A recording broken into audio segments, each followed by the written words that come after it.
खबर बताएंगे, यानी खबर के अंदर छिपी हर छोटी बड़ी बात और उस बात के पीछे की तहकीकात। आज हम आपको दिखाएंगे कि बिहार में 68 मासूमों की मौत का कसूरवार कौन है, क्या लीची खाने से हुई है बच्चों की मौत, और इसके अलावा आपको बताएंगे कि पीएम मोदी का पाकिस्तान पर नया प्रहार क्या है और डॉक्टर्स की हड़ताल कैसे बंगाल से दिल्ली तक फैली। लेकिन शुरुआत करते हैं टॉप 20 के साथ। देश के डॉक्टरों की सुरक्षा का मसला सुप्रीम कोर्ट तक पहुंचा। डॉक्टरों ने पीआईएल दायर कर सुरक्षा को लेकर सख्त गाइडलाइंस जारी करने की अपील की। कोलकाता हाई कोर्ट में डॉक्टरों की पीआईएल पर सुनवाई। सरकार को हड़ताली डॉक्टरों से बातचीत कर मामला सुलझाने के निर्देश। अब तक 175 डॉक्टर दे चुके हैं इस्तीफा। कोलकाता से दिल्ली तक डॉक्टरों की हड़ताल से परेशान रहे मरीज। केंद्रीय स्वास्थ्य मंत्री हर्षवर्धन ने की अपील, काम पर लौटे डॉक्टर। बंगाल में डॉक्टरों के समर्थन में एम्स और सफदरजंग में भी परेशान रहे मरीज। बीएचयू में भी दिखा हड़ताल का असर। डॉक्टरों की हड़ताल से घिरी ममता बनर्जी ने खेला बांग्ला कार्ड। बोली, पश्चिम बंगाल में रहना है तो बांग्ला बोलनी पड़ेगी।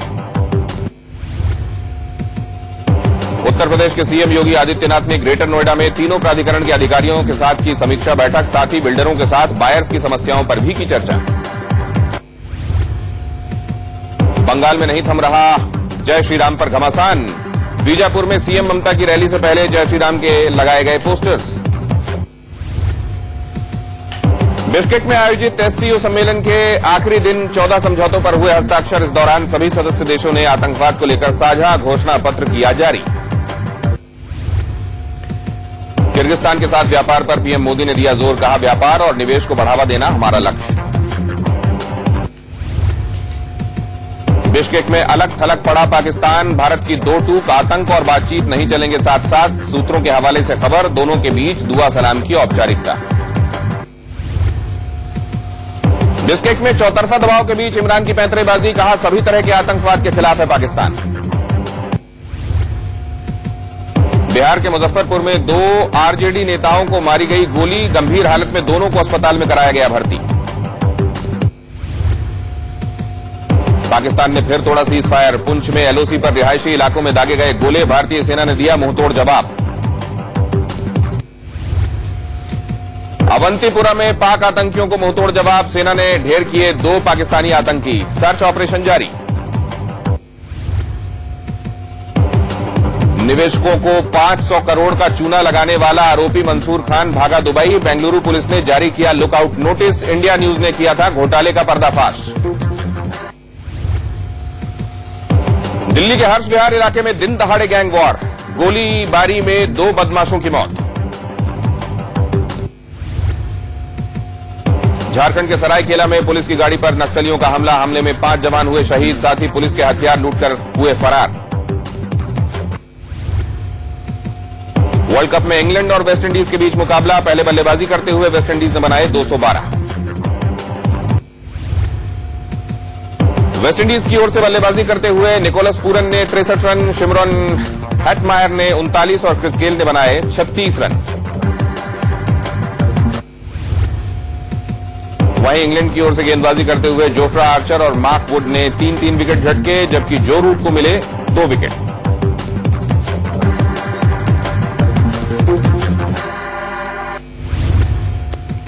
खबर की खबर, बड़ी खबर के साथ बिश्केक में मोदी और पाकिस्तान के पीएम के बीच दुआ सलाम होने की खबर सूत्रों के हवाले से आ रही है। सूत्रों के हवाले से यह खबर आ रही है कि दोनों के बीच में औपचारिक अभिवादन हुआ है। लीडर्स लाउंज में मोदी और इमरान का आमना सामना हुआ और ऐसे में बताया जा रहा है कि एक दूसरे की तरफ निगाहें उठी और दुआ सलाम किया गया। आशीष, हमारे संवाददाता इस पर निगाह रखे हुए थे। पहले आशीष, खबरें आ रही थी कि कहीं कोई मुलाकात नहीं, कहीं एक दूसरे की तरफ देखा तक नहीं गया, और अब खबर आ रही है कि एक दूसरे की तरफ देखा गया, दुआ सलाम भी हुई। हाँ बिल्कुल, और जिस तरह से लगभग 6 से 7 बार प्रधानमंत्री मोदी और इमरान खान मिले हैं एक ही स्टेज पर, एक ही छत के नीचे, ये लगातार बताया जा रहा था भारत के विदेश मंत्रालय से कि कोई भी मीटिंग और कोई भी पुल साइड नहीं हुआ है। लेकिन अभी ये क्योंकि पाकिस्तान के foreign affairs minister SM Qureshi ने इस बात की पुष्टि की कि एक बार दिन में जब वो लाउंज में मिले अपने लीडर्स लाउंज में, मतलब लंच के समय पे, तब एक काम हुई थी, लेकिन उसके अलावा कोई और खास बात हुई नहीं। तो ये सोर्सेज है हमारे, उन्होंने भी कंफर्म किया है कि एक बार जस्ट केवल दुआ सलाम हुआ, हाय हेलो हुआ, और जो सेरेमोनियल या फिर प्रोटोकॉल के हिसाब से अगर आप देखें मल्टीलैटरल बहुपक्षीय मंच पर, कि एक प्रेजेंटरी एक्सचेंजेस जिसे कहते हैं वो जरूर हुआ है।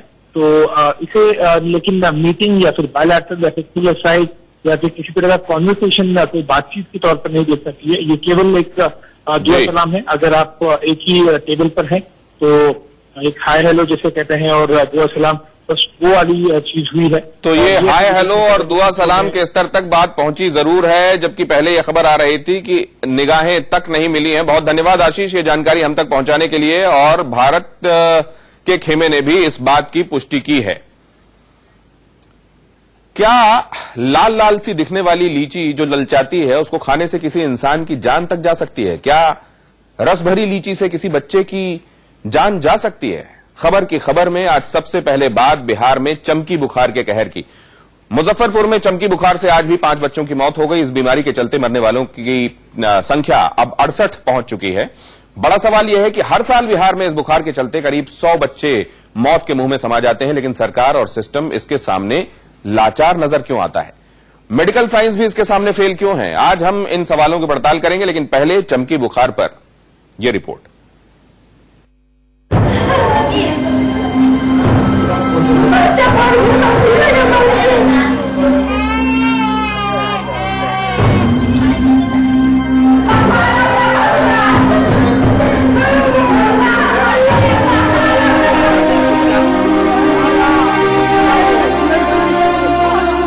क्या बिहार में लीची खाने से हो रही है बच्चों की मौत?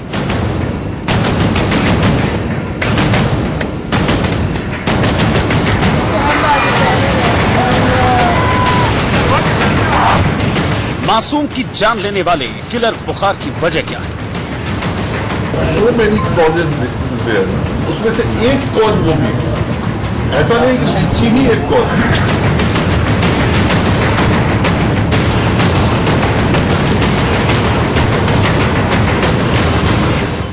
बिहार के मुजफ्फरपुर जिले में हर दिन बच्चों की जान निकल रहा है चमकी बुखार, और इस रहस्यमय बुखार से राज्य से लेकर केंद्र सरकार तक के हाथ पांव फूले हैं। 14 जून को इस मामले को लेकर जन अधिकार छात्र परिषद ने पटना में सूबे के स्वास्थ्य मंत्री मंगल पांडे के घर के बाहर प्रदर्शन किया। कुछ देर बाद मंगल पांडे मुजफ्फरपुर के Shri Krishna medical college hospital पहुंचे, जहां सबसे ज्यादा बच्चों की मौत चमकी बुखार की वजह से हुई। एक्यूट इंसेफेलाइटिस सिंड्रोम यानी चमकी बुखार। कहने को तो इस बीमारी का नाम चमकी बुखार है, लेकिन ये रहस्यमय बुखार बनकर नौनिहालों को मौत दे रहा है। बिहार के स्वास्थ्य मंत्री ने भी इस मामले को गंभीर माना और फौरन अस्पताल में सुविधाएं बढ़ाई गई। सुविधा और व्यवस्था तैयार रखना है, वह सारी सुविधा व्यवस्था इस SKMCH के अंदर रखा गया। हमारे जो PSC है उन PSC के अंदर रखा गया। यहाँ पे जब थोड़ा बेड की कमी हुई तो दूसरे वार्ड के भी ICU को हमने इसके अंदर जोड़ लिया और वहां भी इन बच्चों का इलाज किया, ताकि बच्चों को किसी प्रकार की दिक्कत नहीं हो। सरकारी आंकड़े जो कहें, लेकिन सच ये है कि चमकी बुखार से बच्चों की मौत का सिलसिला थम नहीं रहा है। गुरुवार और शुक्रवार को भी उत्तर बिहार के सबसे बड़े अस्पताल SKMCH में कई बच्चों की मौत हो गई। सबसे ज्यादा 23 बच्चों की मौत सोमवार को हुई। अचानक सुबह हुआ है, यहाँ पर आए खाई थी नहीं, रात तक ठीक थी, सुबह में हुआ है। ऐसा नहीं कि मुजफ्फरपुर में इस बुखार ने पहली दस्तक दी है। हर साल करीब 100 बच्चों की मौत इस बुखार के चलते होती है। ऐसे में सवाल ये है कि क्या सरकार इसकी रोकथाम के लिए कुछ नहीं करती, और आखिर इस बुखार का कारण क्या है जिसे डॉक्टर रोक नहीं पाए? बताया जाता है कि मुजफ्फरपुर में फैले चमकी बुखार की रिपोर्ट अब अंतर्राष्ट्रीय मीडिया जगत की सुर्खियां बनना शुरू हो गया है। अंग्रेजी वेबसाइट डेली मेल और द गार्जियन के मुताबिक बच्चों के शरीर में एक ऐसा जहरीला पदार्थ पाया गया है जो कि लीची में पाया जाता है। आपको बता दें कि सभी मरने वाले बच्चों के शरीर में जो लक्षण पाए गए हैं वो एक्यूट इंसेफेलाइटिस सिंड्रोम के हैं, जो कि एक प्रकार का जहरीला पदार्थ है। हम धूप से बचें, बच्चों को बचा दें, साथ में उनको पानी पिलाते रहें, खाना जरूर खिलावें। बुखार अगर हो तो ही डॉक्टर के पास चले जाएं। चमकी का इंतजार न करें, रात हो या दिन हो, कोई किसी तरह से वहाँ के जनप्रतिनिधि को गांव में पकड़ के उनको पकड़ें और बगल के पीएचसी में पहुंचे। मुजफ्फरपुर लीची बागानों के लिए मशहूर है। यहाँ बड़े पैमाने पर लीची का उत्पादन होता है और इसके बाद इसे देश विदेश में पहुंचाया जाता है। इसीलिए ये जानना जरूरी हो गया है कि क्या सच में लीची में पाए जाने वाले जहरीले तत्व के कारण ही बच्चों की मौत हो रही है। सूबे के स्वास्थ्य मंत्री भी मानते हैं कि लीची भी चमकी बुखार का एक कारण हो सकती है।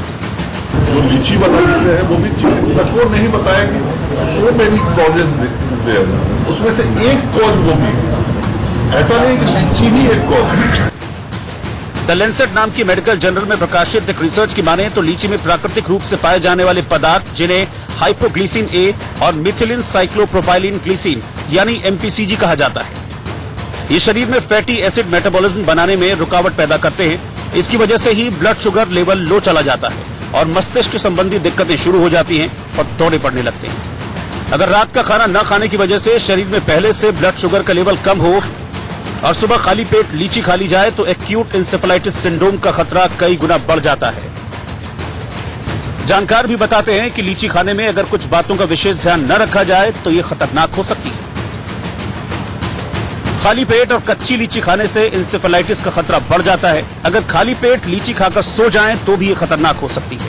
इसके अलावा कुपोषित बच्चों को भी लीची नहीं खानी चाहिए। चूंकि इस पर रिसर्च की आवश्यकता है। ये जो 90% केसेस में हम लोग को हाइपोग्लाइसीमिया मिलता है, मतलब कि खून में ब्लड शुगर की कमी, ये कारण भी हो सकता है इस बीमारी का, लेकिन किसी और बीमारी या किसी तरह का इन्फेक्शन के चलते भी ये हो सकता है। बताया जा रहा है कि गर्मी के मौसम से बिहार के मुजफ्फरपुर और कई जगहों पे गरीब के बच्चे कुपोषण से जो भुगत रहे थे वो रात का खाना भी नहीं खाते और सुबह के नाश्ते के वक्त बहुत सारी लीची खा लेते हैं और लीची खाने से अचानक ब्लड शुगर लेवल कम हो जाता है और कई बीमारियों का खतरा भी रहता है। ऐसे में स्वास्थ्य विभाग के अधिकारियों ने माता पिता को सलाह दी है कि वो बच्चों को खाली पेट लीची बिल्कुल न खिलाएं।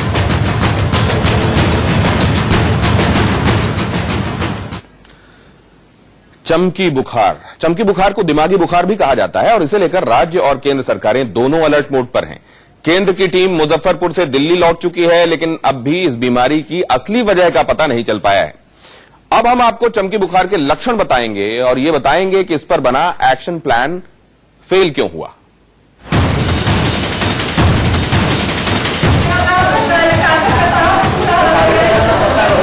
Shri Krishna medical college hospital और केजरीवाल हॉस्पिटल, मुजफ्फरपुर के इन्हीं दो अस्पतालों में चमकी बुखार से मासूमों की मौत का सिलसिला जारी है। या यूं कहें कि दिमागी बुखार से पीड़ित बच्चों को इन्हीं अस्पतालों में दाखिल किया जा रहा है। दिन में मैं 2 बार बिहार के स्वास्थ्य मंत्री के साथ मीटिंग कर चुका हूं। इस रविवार को भी किया, कल भी किया और इस मीटिंग के अंदर सारी सिचुएशन को बराबर हम लोग विश्लेषण कर रहे हैं। उनको हमने आश्वासन दिया है कि किसी भी प्रकार की केंद्र सरकार के द्वारा कोई भी सहायता हम देने के अंदर जरा भी सोचेंगे भी नहीं। अब जानिए कि जिस बुखार से बिहार में हाहाकार मचा है उस जानलेवा बुखार के लक्षण क्या है। AES यानी एक्यूट इंसेफेलाइटिस सिंड्रोम शरीर के मुख्य नर्वस सिस्टम यानी तंत्रिका तंत्र को प्रभावित करता है और वो भी खासतौर पर बच्चों में। इस बीमारी की शुरुआत तेज बुखार से होती है, फिर पूरे शरीर में ऐंठन महसूस होती है। इसके बाद शरीर के रेस्पिरेटरी सिस्टम में रुकावट आने लगती है। चिकोटी काटने पर शरीर में कोई हरकत नहीं होती। बच्चा सुस्ती के बाद बेहोश हो जाता है, दौरे पड़ने लगते हैं, घबराहट महसूस होने लगती है। कुछ मामलों में तो पीड़ित व्यक्ति कोमा में भी जा सकता है। अगर वक्त पर इलाज न मिले तो मौत भी हो सकती है। मुजफ्फरपुर ही नहीं, देश भर के डॉक्टर इस नतीजे पर नहीं पहुंच सकी, यानी दिमागी बुखार बच्चों में होता क्यों है। 12 और 13 जून को 7 सदस्यीय केंद्रीय जांच टीम मुजफ्फरपुर के दौरे पर थी। ये टीम भी 2 दिनों तक जांच करने के बाद लौट चुकी है। अब सबकी नजरें इस टीम की रिपोर्ट पर लगी हैं कि कौन से कारण हैं जो इन इलाकों में ही ये बीमारी हो रही है और इसका निदान क्या है। इस बीमारी की गंभीरता को देखते हुए ही केंद्रीय स्वास्थ्य मंत्री डॉक्टर हर्षवर्धन 12 जून को बिहार जाने वाले थे, लेकिन किन्हीं कारणों से उनका दौरा रद्द हो गया। अब केंद्रीय टीम की रिपोर्ट आने के बाद भी मंत्रियों के बिहार जाने का कार्यक्रम फिर से तय हो सकता है। बिहार के मुजफ्फरपुर और इसके पड़ोसी जिलों में ये मामला कोई नया नहीं है। साल 1995 से यहाँ गर्मियों के मौसम में ऐसी शिकायतें लगातार आ रही हैं। यानी पिछले 24 सालों में यह समस्या काफी ज्यादा बढ़ी है। साल 2014 में इस बुखार के करीब 150 मामले सामने आए थे। दिमाग में होने वाले इस घातक बुखार पर साल 2015 में अमेरिकी शोधकर्ताओं ने रिसर्च भी की थी। रिसर्च में पता चला कि मानसून से पहले लीची के पकने के दिनों में यह बीमारी फैलती है। पिछले दिनों विश्व स्वास्थ्य संगठन की रिपोर्ट ने भी अधपकी लीची को इंसान के लिए खतरनाक बताया था। आपको बता दें कि साल 2014 में भी चमकी बुखार यानी दिमागी बुखार का प्रकोप बढ़ने के बाद केंद्रीय स्वास्थ्य मंत्री डॉक्टर हर्षवर्धन मुजफ्फरपुर गए थे। सरकार के द्वारा अभियान चलाया गया है गांव-गांव में, जो बच्चे धूप में न निकले, अगर बुखार हो तो उनको पूछा जाए ठंडे ठंडे पानी से। अगर बगल में कहीं सरकारी अस्पताल हो तो वहां वो इलाज के लिए चले जाएं। साल 2014 में इस बुखार के करीब 150 मामले सामने आए थे। दिमाग में होने वाले इस घातक बुखार पर साल 2015 में अमेरिकी शोधकर्ताओं ने रिसर्च भी की थी। रिसर्च में पता चला कि मानसून से पहले लीची के पकने के दिनों में यह बीमारी फैलती है। पिछले दिनों विश्व स्वास्थ्य संगठन की रिपोर्ट ने भी अधपकी लीची को इंसान के लिए खतरनाक बताया था। आपको बता दें कि साल 2014 में भी चमकी बुखार यानी दिमागी बुखार का प्रकोप बढ़ने के बाद केंद्रीय स्वास्थ्य मंत्री डॉक्टर हर्षवर्धन मुजफ्फरपुर गए थे। एसकेएमसीएच का दौरा कर उन्होंने बिहार के प्रधान सचिव, बिहार के पूर्व स्वास्थ्य मंत्री अश्विनी चौबे और दूसरे अफसरों के साथ मीटिंग कर 5 वर्षीय एक्शन प्लान की मंजूरी दी थी। पीड़ितों के लिए विशेष वार्ड बनाने और इस बीमारी की जांच के लिए विशेष सर्विलांस टीम बनाने की भी घोषणा की थी। लेकिन 5 साल बीत जाने के बाद भी केंद्रीय स्वास्थ्य मंत्री की घोषणा का कोई असर नहीं हो सका। स्वास्थ्य विभाग ने मंत्री की घोषणा के साथ ही बीमारी से लड़ने के लिए गर्मी से पहले बीमारी की रोकथाम के लिए 3 डिप्टी कलेक्टर की प्रतिनियुक्ति मॉनिटरिंग के लिए करनी थी। बच्चों को अस्पताल लाने के लिए पीएचसी में 50 एम्बुलेंस का इंतजाम करना था। दूसरे मेडिकल कॉलेजों से शिशु रोग विशेषज्ञों की प्रतिनियुक्ति होनी थी, लेकिन अब तक वैसा नहीं हो सका।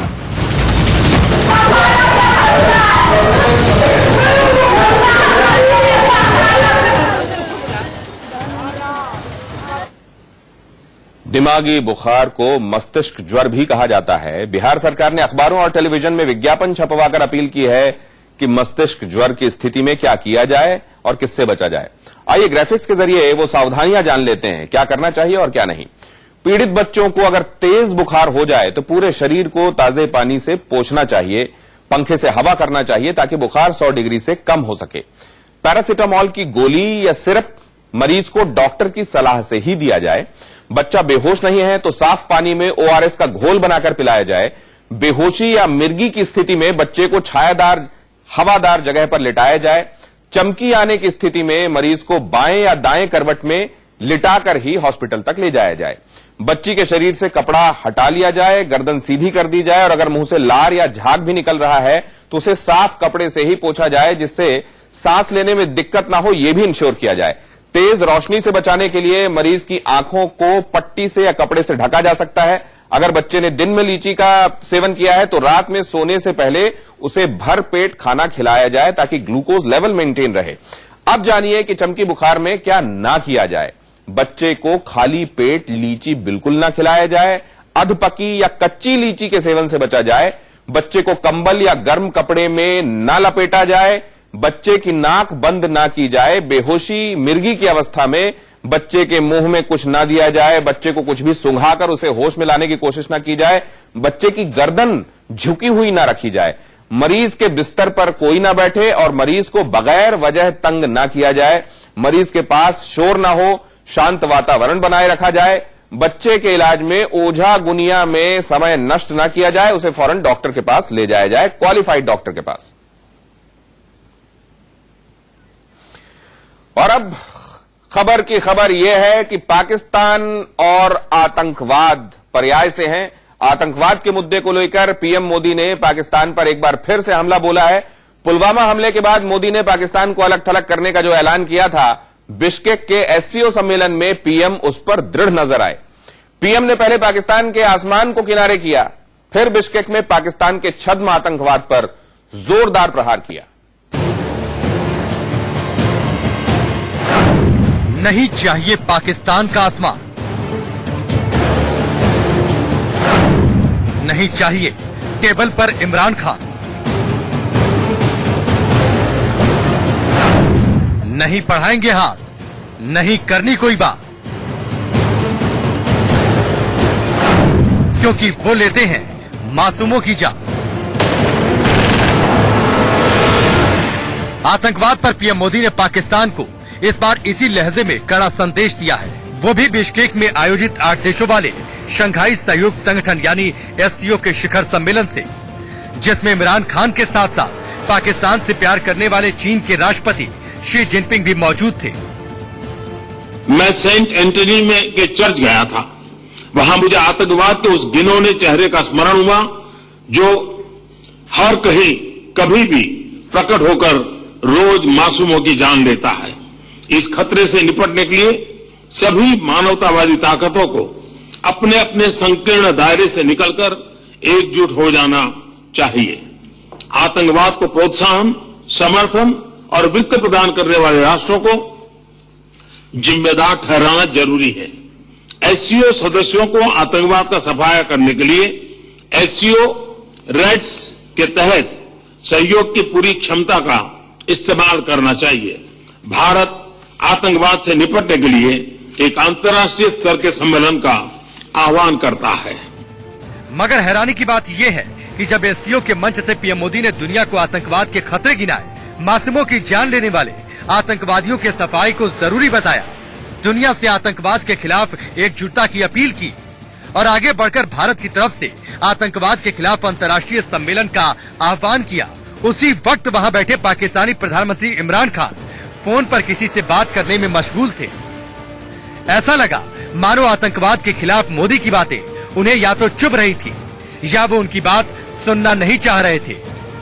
आतंकवाद पर पाकिस्तान का रवैया दुनिया से छिपा नहीं, मगर पीएम मोदी अब उसे बेनकाब करने के साथ साथ पूरी तरह अलग थलग करने के जिद पर उतर चुके हैं। यही वजह है कि गुरुवार को बिश्केक पहुंचने के बाद पीएम जब सबसे पहले चीनी राष्ट्रपति शी जिनपिंग से मिले तो पाकिस्तान से उसके रिश्ते को जानते हुए भी उनसे पाक प्रायोजित आतंकवाद पर चर्चा की। मोदी ने जिनपिंग से कहा, पाकिस्तान को लेकर हमारी स्थिति में एकरूपता है। हम बातचीत के जरिए शांतिपूर्ण समाधान चाहते हैं। हमने इस दिशा में प्रयास भी किया, लेकिन हमारी कोशिशों को पटरी से उतार दिया गया। पाकिस्तान को आतंकवाद से मुक्त माहौल बनाने की जरूरत है, मगर फिलहाल हम ऐसा होता नहीं देख रहे। हम पाकिस्तान की ओर से ठोस कदम उठाए जाने की उम्मीद करते हैं। बिश्केक में पीएम ने चीन से पाकिस्तान पर बात तो की, लेकिन आतंकवाद परस्तों के खिलाफ अपने चट्टानी इरादे को जाहिर भी कर दिया, और वो भी पाक पीएम इमरान खान को नजरअंदाज करके। SCO सम्मेलन के मंच से लेकर डिनर पार्टी और साझा बैठकों से लेकर ग्रुप फोटोग्राफी, पीएम ने ना तो कभी इमरान की तरफ देखना मुनासिब समझा, न ही हाथ मिलाने की औपचारिकता की जरूरत समझी। और यह तभी होगा जब पाकिस्तान आतंकवाद पर बिना शर्त भारत की बात सुनेगा और उस हिसाब से एक्शन लेकर दिखाएगा। Well, on terrorism, in the joint declaration, it's the principle in the SCO negotiations is of coming to a consensus on a statement, and that is a consensus of all the countries who are coming out with a joint declaration. So it is a strong statement against terrorism. Bishkek में इमरान खान को अनदेखा करने वाले मोदी ने वहां जाने के लिए पाकिस्तान के आसमान से होकर गुजरना भी मुनासिब नहीं समझा था और ओमान, ईरान और मध्य एशिया के लंबे रास्ते से होकर समिट में पहुंचे थे। मोदी का संदेश साफ है कि आतंकवाद के खिलाफ अब सिर्फ और सिर्फ एक्शन चाहिए। फिर भी पाकिस्तान फिलहाल सुधरता नहीं दिख रहा। अगर ऐसा होता है तो 12 जून को अनंतनाग में CRPF के काफिले पर फिर हमला नहीं हुआ होता, जिसमें शहीद हुए 5 जवानों को उनके पैतृक गांवों में अंतिम विदाई दी गई।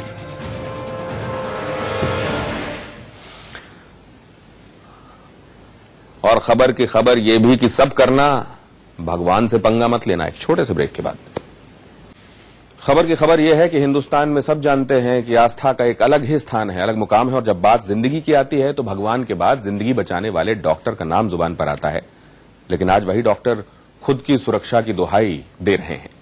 कोलकाता से लेकर दिल्ली तक डॉक्टर कामकाज छोड़कर सड़कों पर उतरे हैं, लेकिन वो भूल गए उनकी हड़ताल की वजह से वो लोग तड़प रहे हैं जिन्हें बचाने की उन्होंने शपथ ली थी।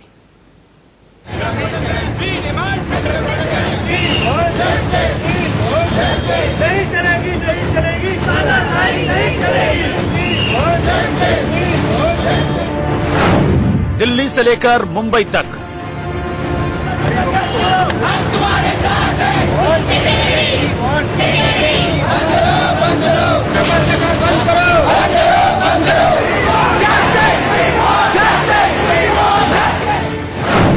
चंडीगढ़ से लेकर कोलकाता तक।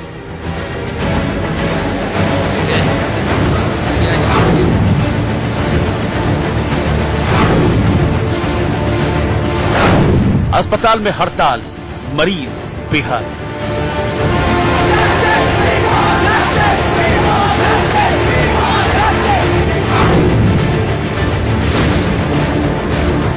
आसमान से आग बरस रही, मरीज अस्पताल, वही डॉक्टर जिन्हें धरती पर दूसरे भगवान का दर्जा दिया गया है। लेकिन आज हिंदुस्तान के डॉक्टर जिद पर अड़े कि हमसे पंगा मत लेना। सोचिए समझिए, जो डॉक्टर जिंदगी बचाने की शपथ लेते हैं वो आज दूसरों की जिंदगी छोड़ अपनी जिंदगी बचाने के लिए एक साथ सड़क पर उतर रहे हैं। डॉक्टरों की अपनी वजह है।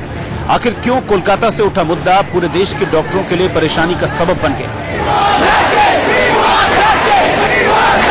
इसकी तह तक जाएंगे और इसके पीछे की सियासत भी आपको समझाएंगे। लेकिन पहले जरा उस दर्द को आपको दिखा दें जिसे देखकर आपका दिल भी पसीज जाएगा।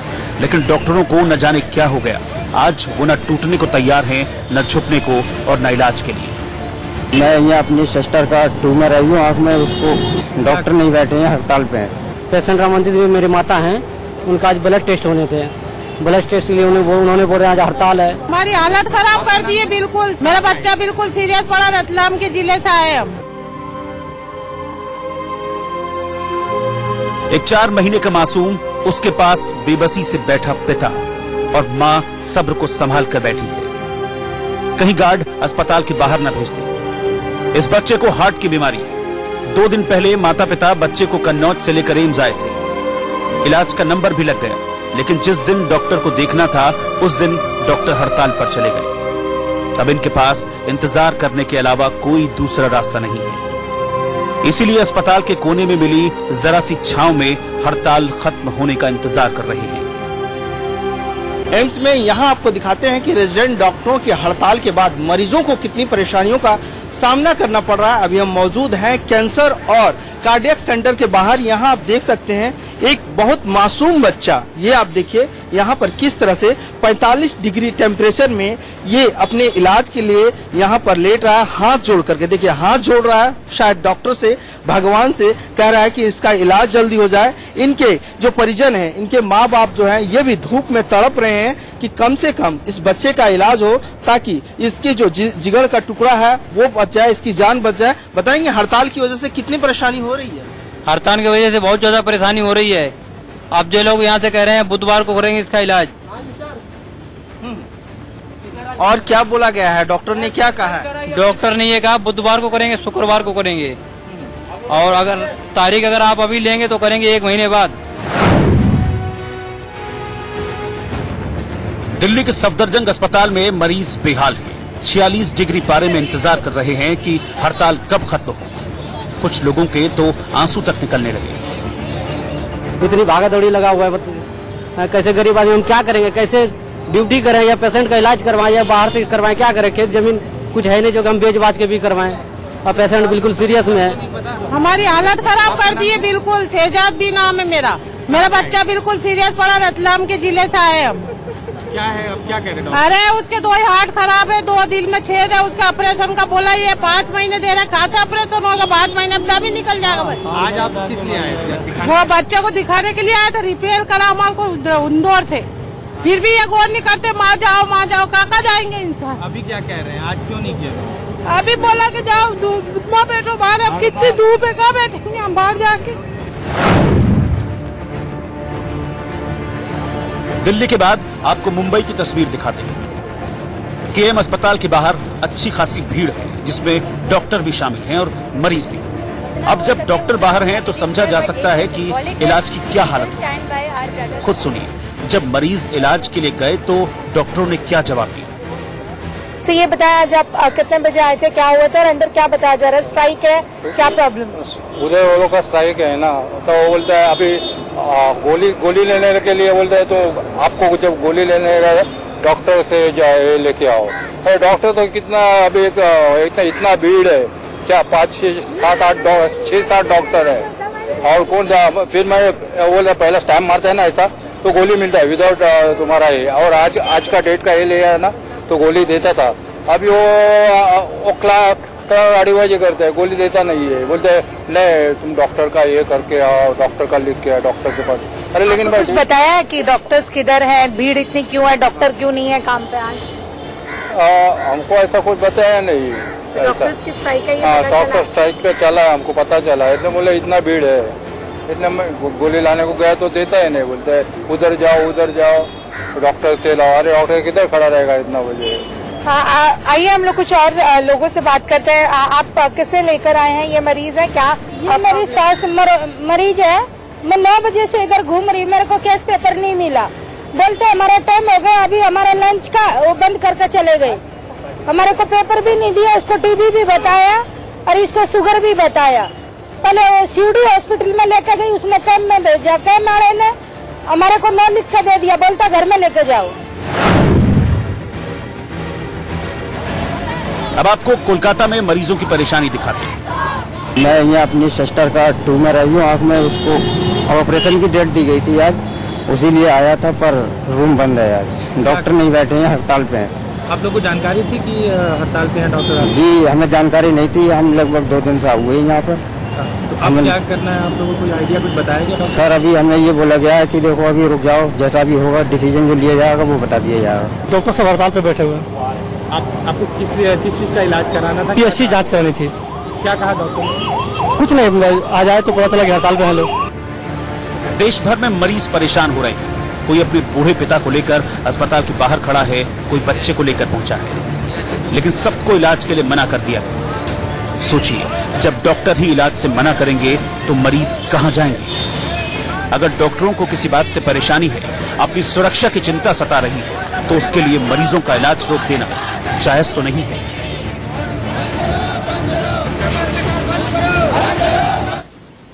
डॉक्टरों की इस हड़ताल की शुरुआत कोलकाता से हुई, उसी कोलकाता से जहां बीजेपी और टीएमसी में जबरदस्त टकराव देखने को मिल रहा है।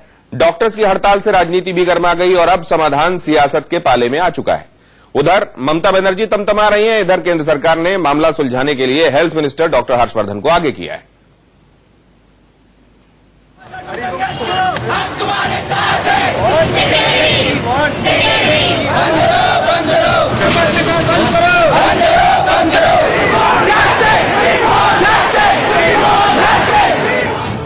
सरकार के आंख कान खोलने के लिए आज डॉक्टर हड़ताल पर हैं।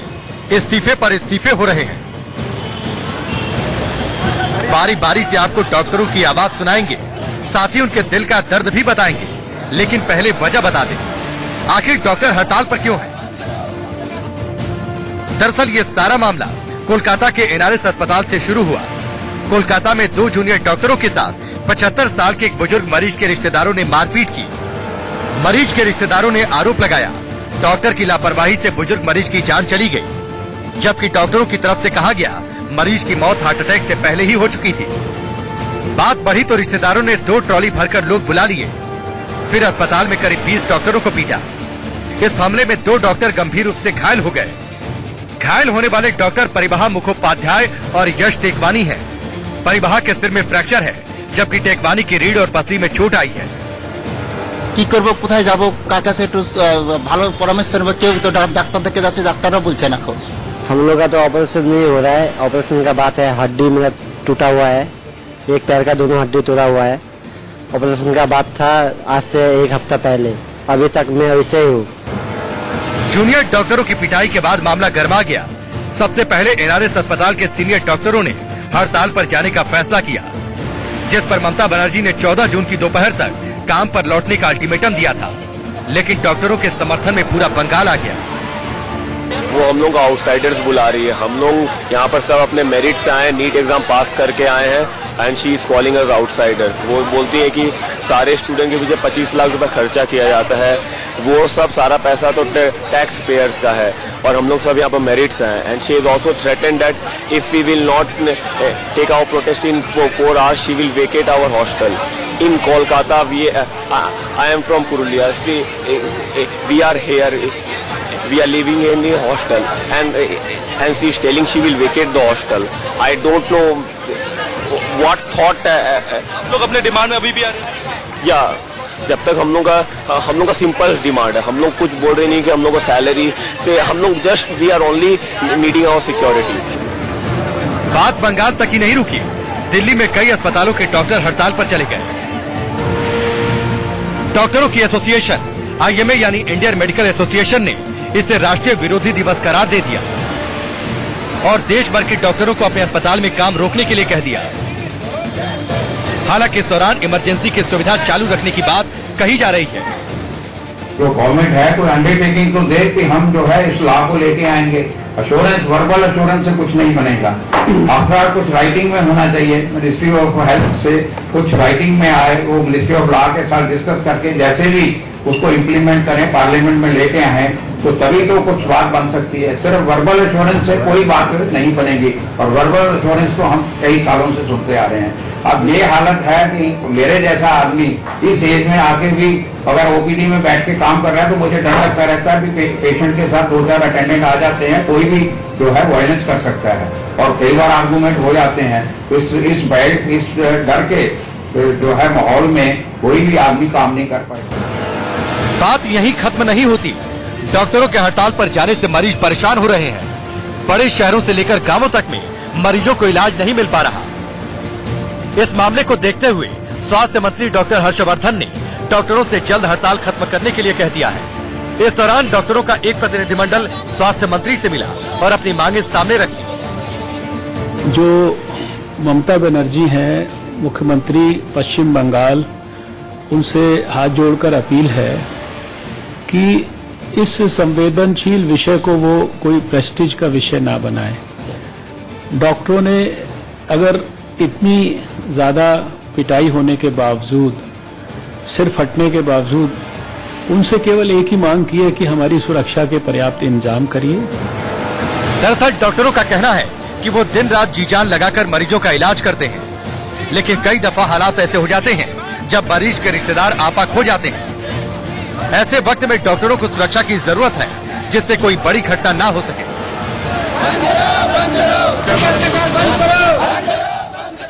चारों तरफ डॉक्टरों की हड़ताल और उससे परेशान हलकान मरीजों का शोर, और इस बीच ये भी समझना जरूरी है कि आखिर डॉक्टर्स मांग क्या रहे हैं। आपको ग्राफिक्स के जरिए समझाते हैं डॉक्टर्स केंद्र सरकार से अपनी सुरक्षा के अलावा और क्या कह रहे हैं। डॉक्टर्स का कहना है कि उनके खिलाफ की गई हिंसा को कानूनन अपराध के तौर पर घोषित किया जाए, साथ ही अस्पतालों की सुरक्षा के लिए अलग से कानून का प्रावधान किया जाए। इसके अलावा डॉक्टरों पर हुए हमलों को गैर जमानती अपराध के तौर पर दर्ज किया जाए और इसके लिए संसद के जरिए अध्यादेश लाया जाए। डॉक्टर्स इसके अलावा मांग कर रहे हैं कि उन पर हमला करने वालों को आजीवन ब्लैकलिस्ट किया जाए, जिससे उनका किसी भी अस्पताल में इलाज फिर न हो सके। साथ ही डॉक्टर्स की संख्या बढ़ाने पर भी केंद्र और राज्य की सरकारों को ध्यान देना चाहिए, क्योंकि पूरे भारत में डॉक्टर्स की कमी है। डॉक्टरों ने अपनी ड्यूटी के घंटों का भी निर्धारण अध्यादेश के माध्यम से करने के लिए कहा है। खबर की खबर आप देख रहे हैं। एक छोटा सा ब्रेक, हाजिर होते हैं। देश के करीब 10 राज्यों में डॉक्टर्स हड़ताल पर गए। बंगाल में 100 से ज्यादा डॉक्टर्स ने इस्तीफा दे दिया। देश की राजधानी में करीब 11,000 रेजिडेंट डॉक्टर्स हड़ताल पर चले गए। सरकारी और ट्रस्ट के अस्पतालों में इलाज के लिए मरीज परेशान भटकते रहे। बावजूद इसके डॉक्टर हड़ताल वापस लेने को तैयार नहीं दिखाई दिए। बंगाल में पिछले 3 दिन से डॉक्टर्स हड़ताल पर हैं और दिल्ली और दूसरे राज्यों में 1 दिन से ज्यादा डॉक्टर्स हड़ताल पर हैं। आपको सुनवाते हैं आखिर हड़ताल और परेशान होते मरीजों के बीच अपनी आवाज कैसे उठा रहे हैं।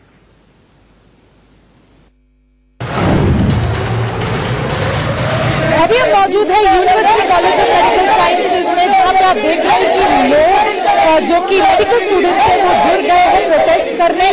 जो चीज नील सरकार अस्पताल में थी कलकत्ता में, उसके लिए ये जुड़ गए हैं प्रोटेस्ट में। और अभी स्टूडेंट्स से उनसे पूछा एडवांस क्या क्या है, क्या कर रहे हो इस प्रोटेस्ट में, क्या चाहते हो कि आगे लिया जाए? मैं फाइनल ईयर एमबीबीएस स्टूडेंट हूँ यहाँ पे यूसीएमएस में। एक्चुअली ये टोटल गवर्नमेंट फेलियर है। गवर्नमेंट के अंडर हम सारे लोग जितने भी इंडियंस हैं हम सब टैक्स भरते हैं। गवर्नमेंट की ड्यूटी है कि वो हमें फ्री हेल्थ केयर प्रोवाइड करे। यहाँ पे UCMS is one of the best medical college, ये टॉप 5 मेडिकल कॉलेज में आता है अभी भी, स्टिल यहाँ पे MRI की मशीन नहीं है, सारी डायग्नोसिस में लेट होता है, यहाँ से चीजें रेफर होकर दूसरे हॉस्पिटल्स जाती हैं, यहाँ पे ट्रीटमेंट ठीक नहीं होता, पेशेंट आके यहाँ पे डॉक्टर्स को अब्यूज करते हैं, उनको थ्रेट देके जाते हैं, यहाँ पे गवर्नमेंट की नेग्लिजेंस आती है। अगर यहाँ पे डॉक्टर से चीजें ठीक नहीं हो पाती तो फिर वो यहाँ पे डॉक्टर्स को पीटने के लिए आते हैं। हम देख रहे हैं कि हड़ताल अभी भी जारी है। NRS हॉस्पिटल में समय मौजूद है, 4 दिन आज को लेकर 4 दिन होने को आया, लेकिन सरकार की तरफ से जो अप्रोच रहा है, जो जूनियर डॉक्टर्स का कहना है कि वो अप्रोच सही नहीं था। हालांकि इमरजेंसी वार्ड खुल चुका है, ज्यादातर अस्पतालों में इमरजेंसी वार्ड जो है वो ऑपरेशनल हो चुका है। यहाँ हम कुछ स्टूडेंट से बात करने की कोशिश करेंगे। आप लोग यहाँ पे लगातार धरने पे बैठे हैं 4 दिनों से, अभी भी अस्पताल बंद है लेकिन इमरजेंसी सर्विस रिस्टोर कर दिया गया। क्या कहेंगे ममता बनर्जी ने जो कल बयान दिया उसके ऊपर क्या कहेंगे?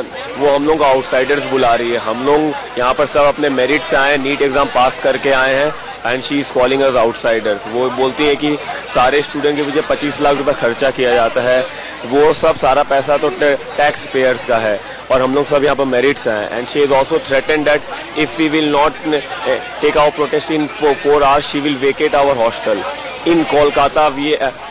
I am from Purulia. We are here. We are living in a hostel, and she is telling she will vacate the hostel. तो किसी ना किसी तरीके से जो है वो इनकी तरफ से यही कहा जा रहा है कि डॉक्टर जो है उसको ये जो भगवान समझ लेते हैं, उसका जो रेसिप्रोकल भी इन्होंने बताया है, तो वो कहीं ना कहीं इनको बंद करना चाहिए, ताकि लोग जो हैं वो इलाज अगर अपने मरीजों को कराने आते हैं, मरीज का कराने आते हैं, तो ये समझ के आए कि डॉक्टर जो है उसके पास इतनी वो काबिलियत नहीं है कि वो हर एक व्यक्ति को बचा पाए, क्योंकि ऐसे भी केसेस होते हैं जिसमें व्यक्ति को बचाना जो है वो मुश्किल हो जाता है। अब देखना होगा कि ये जो प्रोटेस्ट है, आप देख सकते हैं कि भारी मात्रा में ये जो डॉक्टर्स आज सड़कों पर उतरे हुए हैं, और ये प्रोटेस्ट जो इनकी तरफ से किया जा रहा है, ये कहाँ तक अब नया मोड़ लेता है, क्योंकि मरीज जो है वो कहीं ना कहीं परेशान हो रहे हैं। और वहीं बात करें यूनियन मिनिस्टर डॉक्टर हर्षवर्धन की, वो मीटिंग ले रहे हैं, अपील कर रहे हैं कि डॉक्टर ड्यूटीज पे जाएं, तो देखना होगा कब इनकी तरफ से ये ड्यूटी जो है अपनी संभाली जाती है और कब ये प्रोटेस्ट जो है वो खत्म होता है। आप देख सकते हैं कि प्रोटेस्ट जो है इनकी तरफ से किया जा रहा है, अपने हक को लेकर, अपनी प्रोटेक्शन को लेकर इनकी तरफ से ये प्रोटेस्ट किया जा रहा है। कहा जा रहा है कि गवर्नमेंट जो है वो कहीं ना कहीं ऐसा कोई कानून लेके आए, कोई एक्ट लेके आए, ताकि जो ये लोग हैं, जो डॉक्टर हैं, इनकी सेफ्टी जो है वो कहीं ना कहीं जो है वो हो सके। आप देख सकते हैं suffering but still serving, national protest day, save doctors, no more violence, we declare zero tolerance. आपने बैनर पकड़ा हुआ है, कहा जा रहा है कि जीरो टॉलरेंस जो है वो आपने डिक्लेयर की है। क्या लगता है कि आपकी जो मांग है वो पहुंच जाएगी ऊपर तक? सरकार कुछ इसके ऊपर कदम लेगी? देखिए, ये तो गवर्नमेंट का एक सवाल है। जो अगर गवर्नमेंट हमारे बारे सोचेगी कि पेशेंट्स के अलावा भी डॉक्टर्स भी हैं जो हमें बचाते हैं रोज, जो हमारी केयर करते हैं, उनके बारे भी अगर हम नहीं सोचेंगे तो फिर किन क्या सोचेंगे? We always try our best, so now it's in God hands, so we can't say anything about it. अक्सर ये देखने को मिलता है कि अगर डॉक्टर मरीज को बचा लेता है तो वो भगवान बन जाता है, और अगर उसके ऊपर जो है कहीं ना कहीं वो मरीज को ना बचा पाए तो उसके ऊपर इल्जाम लग जाते हैं। तो क्या लगता है कि इस तरीके से किसी तरीके का कोई एक्ट जो है वो डॉक्टर्स की सेफ्टी के लिए होना चाहिए? सबसे पहली बात तो यही है कि डॉक्टर को गॉड सोचना छोड़ना है। गॉड, डॉक्टर भी एक ह्यूमन है, उसकी भी अपने खुद की फैमिली लाइफ है, उसके भी अपने पर्सनल इश्यूज हैं।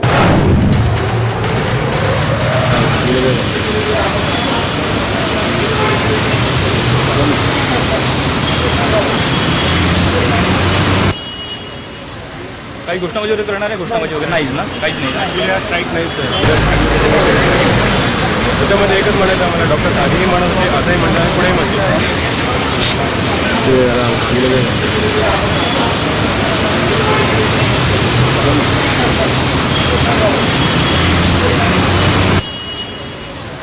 काही घोषणा वगैरे करणार आहे? घोषणा वगैरे नाहीच ना, काहीच नाही. स्ट्राईक नाहीच आहे. हड़ताल के बीच ममता बनर्जी ने केंद्र की मोदी सरकार पर निशाना साधा। ममता बनर्जी ने कहा कि वो बंगाल को गुजरात नहीं बनने देंगी और इस खतरनाक खेल को मोदी सरकार फौरन बंद करे। জঘন্য খেলাটাকে বন্ধ করতে হবে, তা নাহলে কিন্তু মনে রাখবেন রাজ্যের লোকেরা যদি একত্রিত হয়ে যায় তাহলে কিন্তু আবার দুটো ভাগ হোক, এটা আমি চাই না। भारतीय जनता पार्टी ने ममता पर पलटवार करते हुए कहा कि ममता की तानाशाही की वजह से आज बंगाल में इतना सब कुछ हो रहा है, इसके लिए वो जिम्मेदार नहीं है। ममता जी को चाहिए था समस्या का निराकरण करना और आश्वस्त करना डॉक्टर्स को कि मैं खड़ी हूं, मैं सुरक्षा दूंगी। और यह कह के कि 4 घंटे के अंदर तुम लोगों ने आंदोलन समाप्त नहीं किया तो मैं देख लूंगी, ये जो तानाशाही, ये जो अहंकार है, उसके कारण पश्चिम बंगाल में अराजक तानाशाही और अहंकार की वजह से ऐसा हो रहा है। एक छोटा सा ब्रेक, हाजिर होते हैं अहम खबरों के दौर के साथ।